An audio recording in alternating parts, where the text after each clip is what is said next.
Tanpa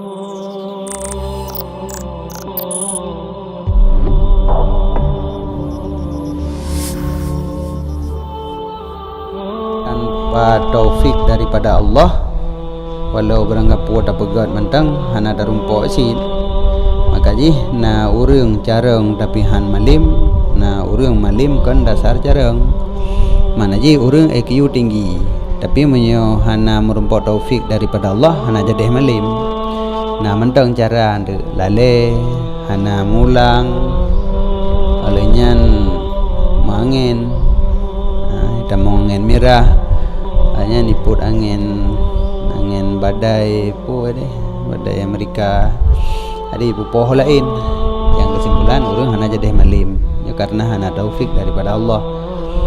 Kemudian orang la ilm yang IQ rendah tapi karena merumpok taufik daripada Allah akhirnya mufhum, gebi kesabaran telepon, gebi kesabaran betah du hidayah tim mulang hana bosan akhirnya mufhum. Jadi yang yufaqihu fid dinnya man ikhtarahu minal ibadi, orang yang kan pilih orangnya li Allah Taala. So yang kan pilih sebagai orang yang kena pemufhum li Allah, orangnya mufhum. Yang hana ada ba mengiman zaman kan menansid pada masa Nabi dah yang merumpok taufik hidayah daripada Allah untuk mengiman, orangnya gemiman. Tapi yang hana merumpok hidayah tetap katanya hana pegah orang ngapu je, tak nasihat, tak dakwah beranggapan je, tapi hidup hana. Maka ji nah ayat po innaka la tahdi man ahbabta. Jadi ada tak nasihat buabih yang hana hilupnya hana cid hidayah lagi nyanci nana mentang alasan untuk piuh beut nyana yang alasan piuh beut gara-gara hana pas temon bu igop kahe kai paju hubungan hana pu tumbo ni cid orang ngomah dah mampah temon bu tetap tepat datanya ngabe-abe peji anapah temon bu mana na ungkut geceruh menan mentang got kuah bacut gibanjit boh menok de ceruh ham lain. Jadi ngomboh menok de ceruh jeut ungkut de ceruh han jeut ki bang fom. Tapi kejadian boh menok mesti boh menok mentang kajeut ke buah nyo hai dang sebab ungkut geceruh kon boh menok.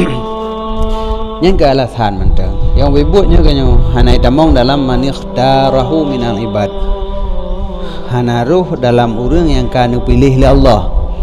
Cuman mungkin karena orang si galak bu malim mana beje kebuat ana baik batat muwid di kampung gepaksa ya udayah roh udayah tetap hai idang.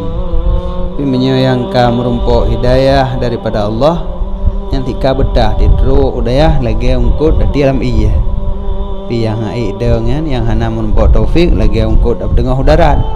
Jadi lagi harkat mazbuh ungkut roh darat ke harkat mazbuh lagi manok leh dasi aku lupa padahal kalau dasi yang tahu dip lom tapi cen-cen hanai the geroi. Jadi orang menyodrok udayah lagi nyan lagi harkat mazbuh yang sama dengan orangnya hanai tamong dalam makhtarahu minal ibad. Tapi menyokak pilih oleh Allah nyan untuk orang ke pemufum dalam agama teruk hidayah jika nyaman menteng cik dua hidayah yang mangat hidayah ngai kampung.